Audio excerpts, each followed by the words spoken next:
Вітаю, шановне гаспадарства. Зараз вечар нядзелі і традыцыйны час для нашага этэру. Калі вы толькі далучаецеся ўпершыню, то правілы у нас вельмі простыя. Вы задаеце пытанні ці акрэсліваеце пэўныя тэмы, пра якія вам хацелася больш даведацца, і задаеце мне пытанні, і я па меры сваіх здольнасцяў вам на іх адказваю і распавядаю. Кола пытанняў, якія мы можам абмяркоўваць, даволі шырокае. Гэта ўсе аспекты, якія тычацца нашага фізічнага здароўя, то бок гэта наша харчаванне, наша рухальная актыўнасць, безумоўна, нашае здароўе, гэта і наше сацыяльнае здароўе, і наше псіхалагічнае здароўе, стрэс, усвядомленасць, гэтак далей. Наша сацыяльнае здароўе, людзі, якія вакол нас у рэальнасці ці у віртуальным асяродку. Таму што памятайце, што гэта вельмі важна мець добрае сацыяльнае асяроддзе, і вы такое нешта сярэдняе паміж 5 людзьмі, з якімі вы знаходзіцеся. І нарэшце фізічнае асяроддзе, як на нас уплываюць сонечнае святло ці светлавое забруджванне, шум, вада, паветра, мікрабіём навокал нас, таксіны і гэтак далей. Все гэта мае непасрэдны ўплыў. Таму ўжо загадзя думайце пра пытанні, якія вам задаць, ці проста тэму, пра якую вам хочацца распавесці. Вось, давайте. Пакуль вы прыдумаеце пэўную тэму, мне хочацца падзяліцца сваім крышку ўласным уражваннем. Я зараз пад такім уражваннем ад прасмотру такога расследавання ФБК. Яно тычыцца і нас, і Беларусі.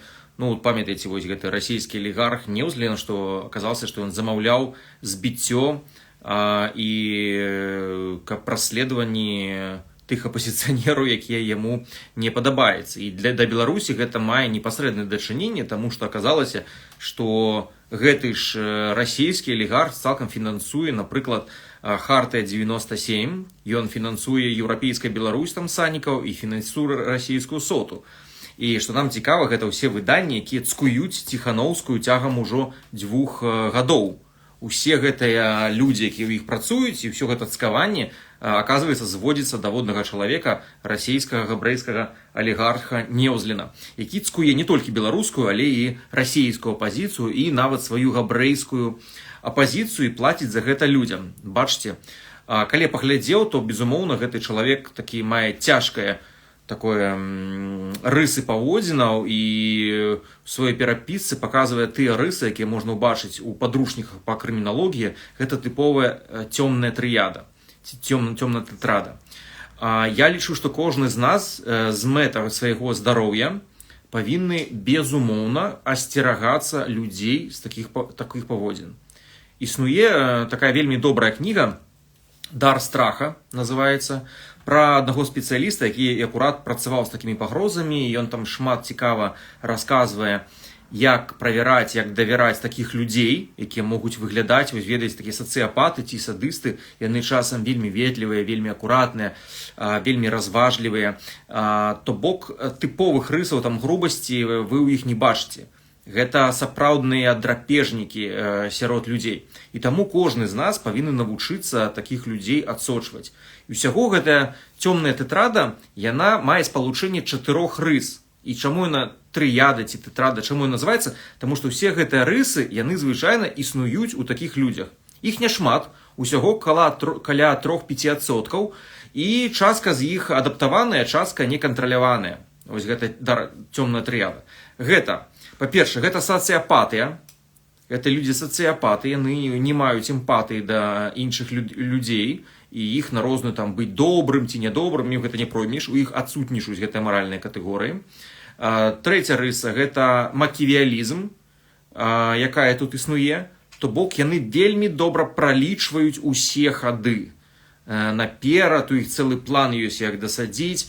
Звычайны чалавек, ён там пагневаўся на кагосьці, потым астыў, і кінуў. А такія людзі, яны вельмі памятаюць.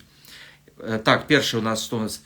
Сацыяпатыя ці псіхапатыя, маківіялізм, потым у нас ідзе наступная рыса ў такіх людзей. Гэта, канешне ж, нарцысізм, гэта нарцысы, яны сябе лічаць абранымі. І апошняя рыса – гэта садызм. І вось гэтым расследаванні ФБК, безумоўна, садызм, ён ідзе як такое смакаванне, як такое знішэнне. Вы можете пабачыць гэта ў каментарах расійскіх жыхароў пра Украіну, то бок яны просто насалоджваюцца пакутамі, і літаральна тое, што вельмі часта бачыць, гэтыя пакуты, боль іншых людзей у іх выклікае ў прамым сэнсе, у каментарах гэта бачу неаднаразова на свае вочы, у іх эрэкцыю.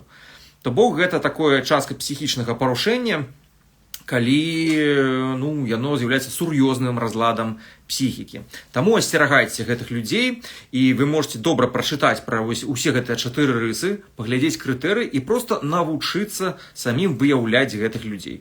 І навучыць гэтаму сваіх дзяцей і блізкіх. Я лічу, што гэта адзін з найгалоўнейшых правілаў моманту. І што які важны момант з гэтай кнігі «Дар страху» гэтага спецыяліста пра выяўленне такіх людзей-драпежнікаў для ўласнай бяспекі. Варта давяраць уласнай інтуіцыі. Зараз я патлумачу, як гэта працуе. То бок вельмі часта у нас ёсць такі наш сацыяльны мозг інтуітыўны, і наш сацыяльны мозг вельмі крута умее ўлаўліваць усе гэтыя невербальныя рысы. То бок ён нават разумнейшы за наш розум, за нашу прэфрантальную кару. Чаму? Таму што мы людзі сацыяльныя жывотныя, жывёлы, і у нас ужо такія рэфлексы нават є, якія дапамагаюць нам гэта ўсё вельмі добра распазнаць. Але сацыяльны мозг, ён такі больш прымітыўны, яго лепш прасцей падмануць. То бок, калі у вас ёсць вострае пачуццё небяспекі, ці нешта не так ад гэтага чалавека, варта гэтаму верыць. І гэта будзе адно з найлепшых рашэнняў у вашым жыцці. Ці вы проста адчуваеце нешта не так, і потым глядзіце, гэта працуе. Ваш сацыяльны мозг кажа, нешта тут не так, адыдзі лепш. А потым ваш рацыянальны мозг кажа, як, на гэтым чалавеку апрануты касцюм? Апрануты касцюм, добры касцюм, добры касцюм. Ён размаўляе са мной ветліва, ветліва, ён не пасміхаецца, пасміхаецца. Значыць, ваш ужо рацыянальны мозг кажа, напэўна, у гэтым чалавеке нічога страшнага няма. А ваша там нейкая міндаліна ці ваш інтуітыў крычыць, адыдзі ў бок. То бок, каму тут трэба верыць, трэба верыць сваім сацыяльным інстынктам. Яны развіваліся мільёны гадоў, і яны вельмі добра і хутка дапамагаюць зразумець і распазнаць нават тых сацыяпатаў, якія прыкідваюцца і імітуюць нармальнага чалавека вельмі добра знешне. Але не ўсялякая зразумелая інтуіцыя працуе. Інтуіцыі варта давяраць толькі ў тых галінах, дзе ў вас ёсць пэўны досвед.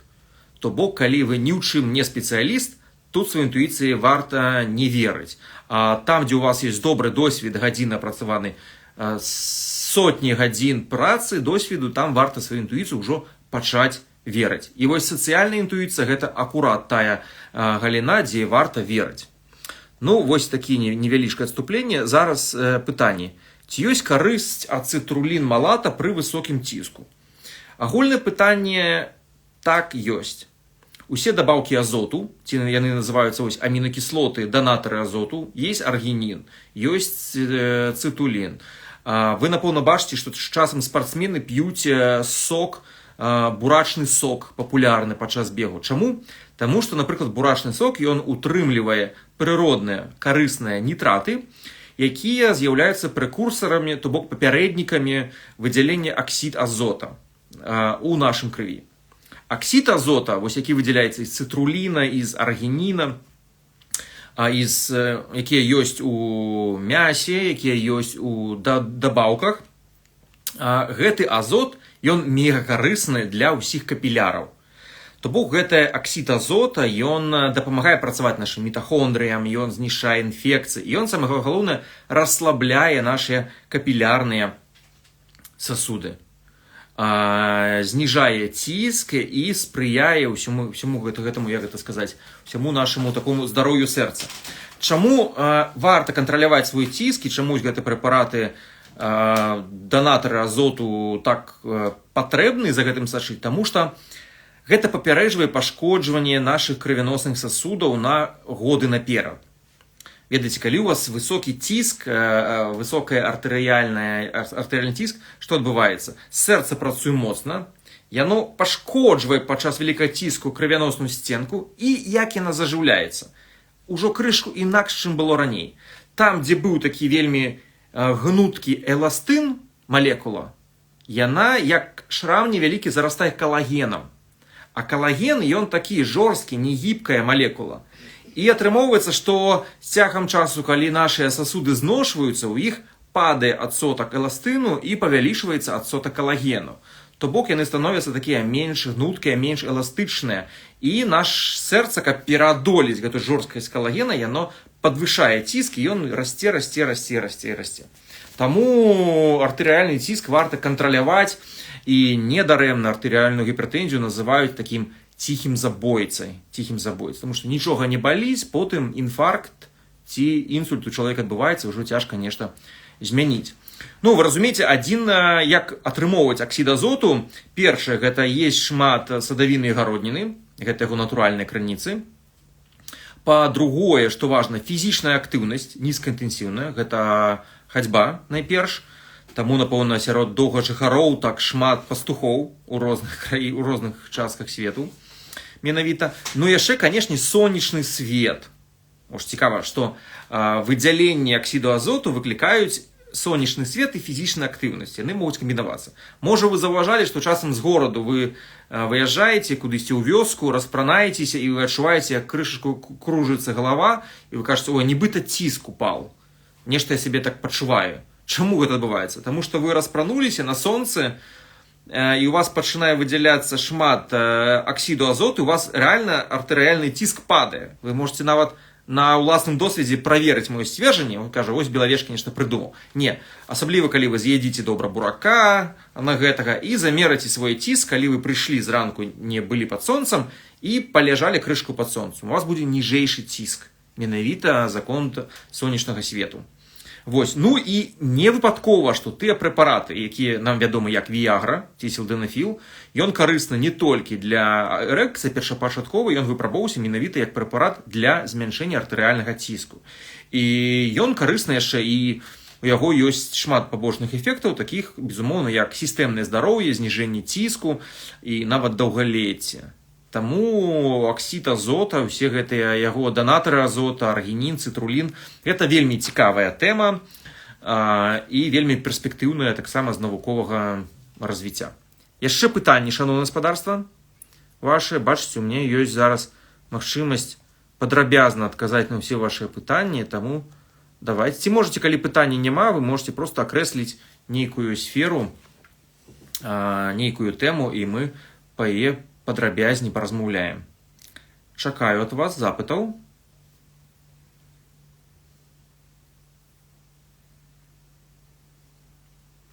Што цікавага?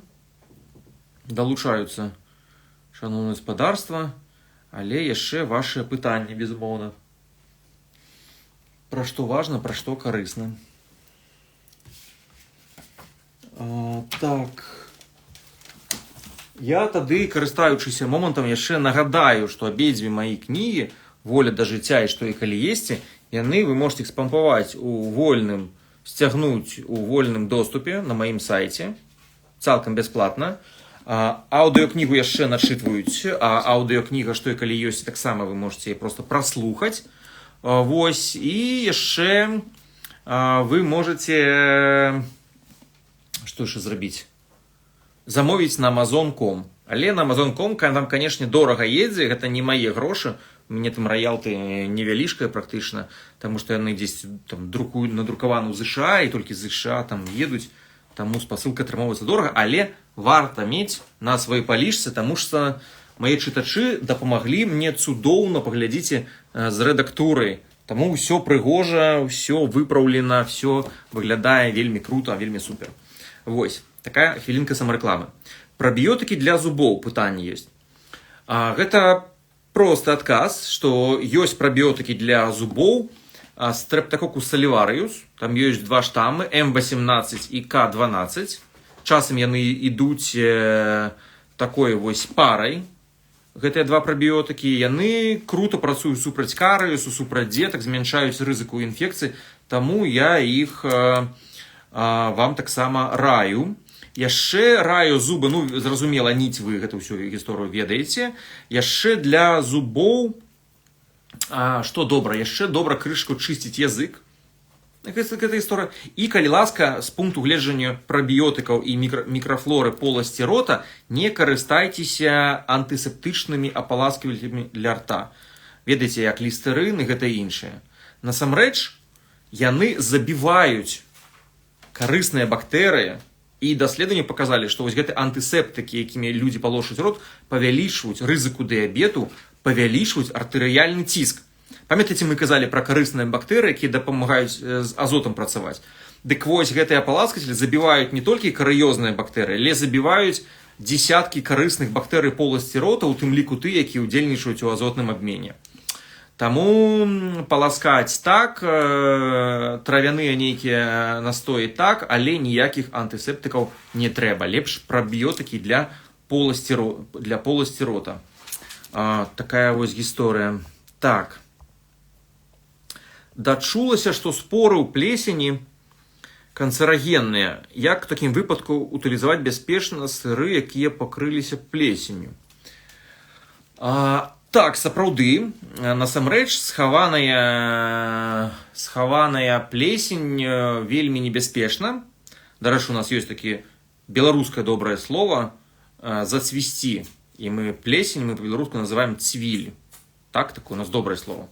Ёсць сваё. Такім, калі мы бачым цвіль на прадуктах, не ўсё так дрэнна. Самая небяспечная цвіль – гэта та, якая не бачна воку. Ось, дайце мне патлумачыць. Напрыклад, ёсць такі пабочны эфект, калі вы з'ядаеце вельмі шмат немытых арэхаў, невялічкае, але даставернае павышэнне рызыкі раку печані. Чаму? Таму што ёсць у гэтых прадуктах афлатаксін, асабліва у арахісу, які таксама ці немыты людзі ядуць, які едзе. Афлатаксін выпрацоўваецца нябачнай цвіллю, але гэта вельмі небяспечны таксін для печані, сапраўды канцэрагенны. Ёсць яшчэ нябачная плесень, і там не толькі канцэрагены, ёсць яшчэ эндакрынападобныя такія рэчывы, якія, напрыклад, могуць у мужчын выклікаць, зніжаць тэстастэрон і падвышаць узровень эстрагену. То бок, усе гэтыя цвілі яна сінтэзуе шмат небяспечных рэчываў. Што з гэтым рабіць увогуле? Там, дзе вы бачыце сыры, там праблемы няма. То бок, гэта наша хатняя прыручаная цвіль, якая надае смак, якая добра гэта ўсё працуе, там няма канцэрагенаў. Бо вучоныя гэта ўжо шмат даследавалі ўсе гэтыя сыры. Тое ж, дзе яна знаходзіцца? Часам гэта тыя нямытыя прадукты, якія шмат падарожнічалі. Гарэхі, ці, напрыклад, розныя зернавыя, ці нейкія бабовыя. Я заўсёды раю іх замачваць. Усе там крупы замачваць. І калі вы іх замочваеце і мыеце, глядзіце, простай аднаго цыклу замочвання і мыйкі дастаткова, каб знізіць на 80% ўсю нябачную нашаму воку цвіль. Разумееце? То гэта вельмі простая інтэрвенцыя. Калі у вас яны яшчэ паляжалі крышку ў гэтай вадзе, то вам і менш прыйдзецца хварыць, то бок глікемічны індекс будзе меншы, і яны будуць смачнейшыя, а магчыма яшчэ і менш будзе антынутрыентаў. Таму ўсе гэтыя рэчы, якія не герметычныя, замачылі, прамылі, злілі гэтую ваду, заўсёды працуем. Так, Людмила, так, што наконт сыроў са шляхетнай цвіллю? Тут усё супер, гэтыя сыры можаце есці, да іх асаблівых прэтэнзій няма. Апошні час усе кажуць, што ў нашым харчаванні не стае бялковай ежы ці белку. Што вы пра гэта думаеце? Ну, гэта вельмі вялікае пытанне. Агульна кажучы так, вы можете гэта даволі проста падлічыць, калі паназіраеце, патрэкаеце за сваім рацыёнам прыкладна некалькі дзён. То бок мінімальны ўзровень белку, такі сярэдняму чалавеку, гэта 0,8 грамаў на кілаграм масы цела. Калі у вас няма зразумела вялікага атлусцення, калі у вас значны лішак тлушчу, там трэба лічыць на сухую масу цела, крышка будзе інакш формула. Для тых людзей, якія ведуць актыўны лад жыцця, гэта 1,2 граму белку на кілаграм масы цела. Ну, гэта для такіх сапраўды худзеючых і спартовых людзей. Няма ніякіх сур'ёзных доказаў, што далейшае павышэнне белку неяк паўплывае на рост мышцаў ці гэтак далей. Гэта ўжо такія, як сказаць, калі гэта нешта працуе, гэта працуе для спартсменаў алімпійскага класу, а не для абсалютнай большасці іншых людзей. Ну, так вось, вы можете наўпрост падлічыць. Па-другое, як зразумець, хапае вам белку, ці не зніжаюцца у вас сілавыя паказчыкі. То бок, калі вы фізічна можаце прысесть такую ж колькасць разоў, падняцца на паверхню і так далей, то у вас няма саркапеніі, вы не губляеце свае мышцы, то бок, напэўна, ўсё добра. Існуюць, канешне, яшчэ больш такія трікі, замудроныя тэсты. Напрыклад, ёсць содневы баланс азоту мачы. Такі тэст, калі вы збіраеце всю мачу за суткі, за содзень, так, бярэце там, аналізуеце свой азот, потым падбіваеце па адмысловай формуле, і гэты азоцісты баланс можа быць у прафіцыце ці ў дэфіцыце. То бок, калі вы вельмі замарочваецеся на гэтую тэму, вы можаце навуковым спосабам вельмі даставерна і ўпэўнена падлічыць, колькі у вас ёсць свой азоцісты баланс. Але гэта надта складана і таго не варта. Што важна ведаць? Важна ведаць, што пасля 55 гадоў змяншаецца анабалічны эфект бялку і змяншаецца здольнасць цела яго засвойваць. То бок для здаровага даўгалецця пасля 55-65 гадоў трэба павялічваць дозу белку. Таму што кіслотнасць нашага страўніка падае, белок не так добра засвойваецца, мышцы не так добра на яго рэагуюць, вам сапраўды трэба суперскія спартовыя дозы пажылым людзям 1,5 грамаў на кілаграм масы цела белку, проста каб заставацца маладым доўга. Так, дасканаліваеце беларускі, размаўляю, і тут усё. Па-беларуску мы яшчэ доўга размаўлялі яшчэ і ў Беларусі, таму тут гэта все так і здараецца. Ці будзе карысць, калі заварыць зялёную гарбату з пакетыка, а не з лістамі? Будзе карысць, безумоўна. Але зялёнай гарбаты таксама ўся справа ў дробязях. Колькі менавіта грамаў? Я вось літаральна нядаўна з гэтым сутыкнуўся на кансультацыі, калі чалавек так любіў зялёную гарбату, што сабе пашкодзіў нават печань. Ён піў там 9 кубачкаў, такіх даволі моцных, і здзівіўся, чаму ферменты печані палезлі ўверх. Мы разабраліся. Справа ў тым, што нават 1 кубачак зялёнай гарбаты суперкарысна, 2 суперкарысна, але давайте лічыць так, што 1 кубачак гарбаты дзесьці утрымлівае 170-250 мг эпігалакатэхіну, гэта такое рэчыва дзейснае, карыснае. Але калі ўжо эпігалакатэхіну становіцца больш за 850 мг, гэта ўжо гепататаксічная дазіроўка. То бок, ці гэта атрута, ці гэта лек, усё залежыць ад дозы. Але даставерна магу сказаць, што нават 1 кубачак зялёнай гарбаты раз на дзень гэта ўжо добра і даставерна пазітыўна ўплывае на вашае жыццё.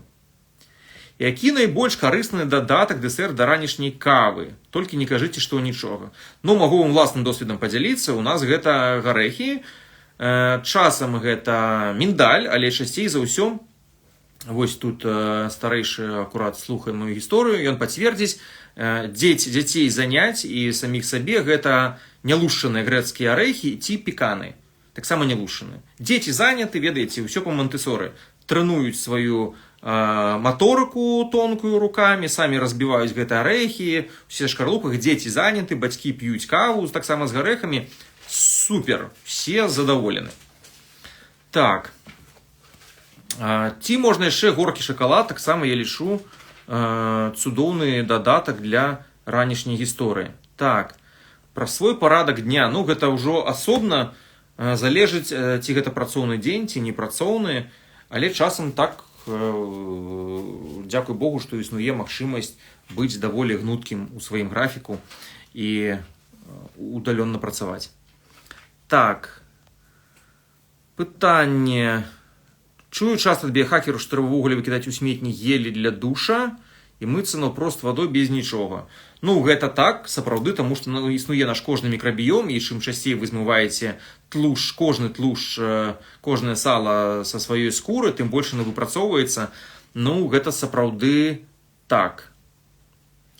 Так, бытавыя фактары, якія могуць справакаць ранні сталы клімакс у жанчын. Безумоўна, гэта інсулінарэзістэнтнасць у жанчын праз сіндром палікістозных яечнікаў. Вось, і агульны такі стрэс. То бок для арганізму гэта пэўная адаптацыя, ранні клімакс, таму што калі жыццё непрадказальнае і высокі стрэс, то з пункту гледжання арганізму варта скончыць рэпрадуктыўны перыяд, каб быў час праклапаціцца пра сваіх дзяцей. Менавіта таму тая рэакцыя арганізму жанчын, калі яна вельмі моцна схуднее ці вялікі стрэс і знікаюць месячныя, насамрэч гэта першапачатковая эвалюцыя было задумвалася не як хвароба, а як адаптацыя. З пункту гледжання арганізму гэта наадварот фіча выключыць рэпрадуктыўны цыкл у цяжкіх умовінах, таму што цяжарнасць у гэтых умовах будзе вялікай надзвычайнай нагрузкай і можа прывесці к смерці і маці, і дзіцяці. Таму з пункту гледжання эвалюцыі варта якраз выключыць месячнае, выключыць рэпрадукцыю, каб жанчына магла сама пра сабе паклапаціцца і перажыць гэты пэўны час. Вось. Яшчэ пытанне, шановнае гаспадарства. У нас крышку часу засталося. Давайте апошние пытанні. Есть у нас літаральна 2 хвіліны. Так.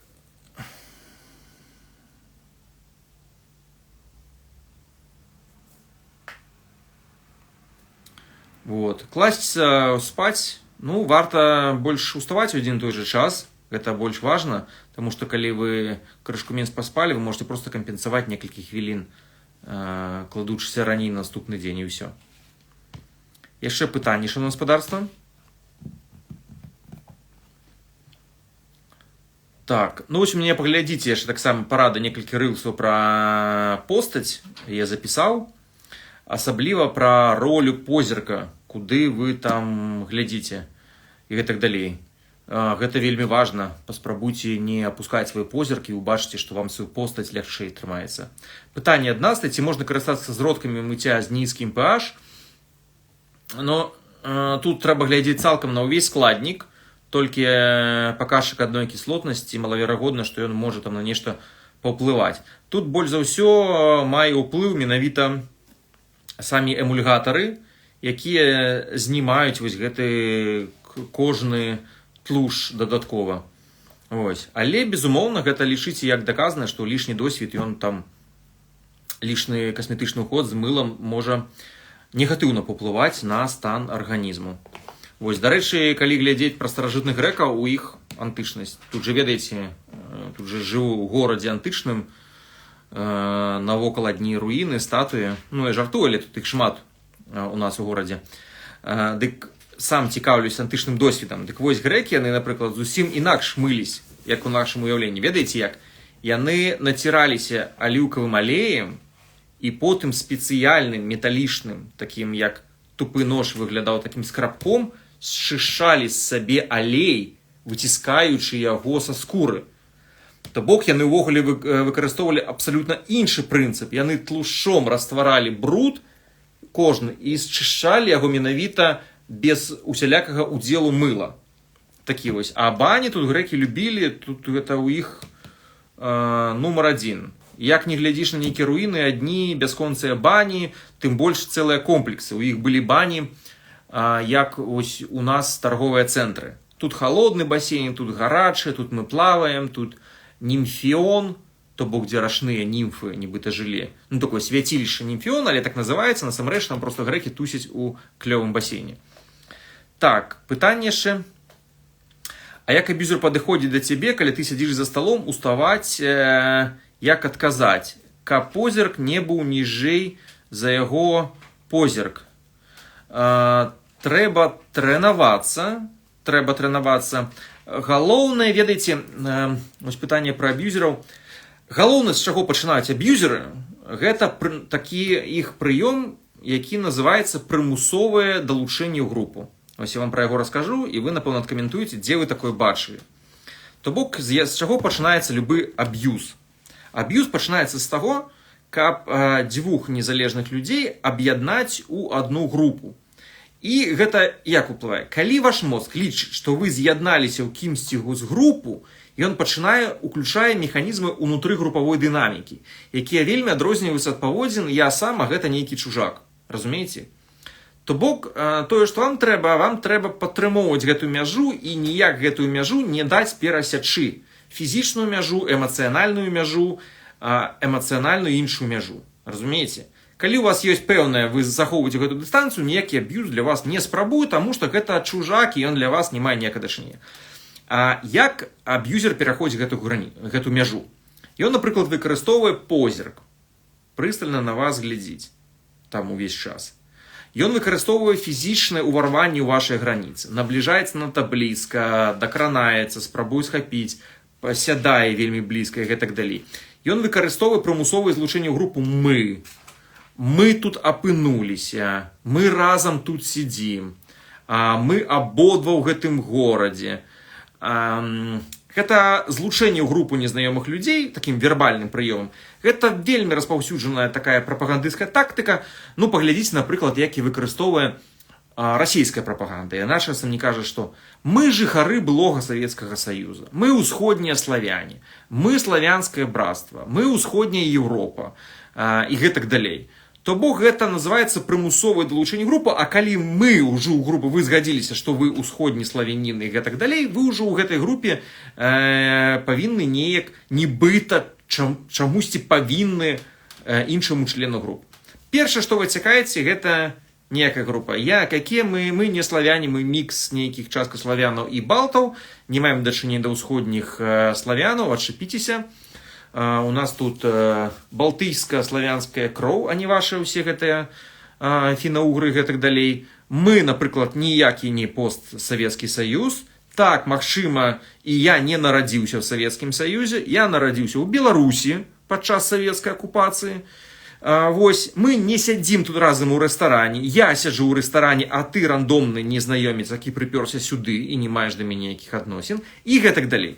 То бок, калі вы падтрымоўваеце гэтую мяжу, не даеце агрэсару далучыць вас прымусова ў групу, тады ён проста ад вас, як з гуся вада, усе гэтыя маніпуляцыі будуць адскокваць. Яны спрацуюць маніпуляцыі толькі тады, калі вы самі згадзіцеся псіхалагічна далучыцца вось гэту вось агульную групу. Разумееце?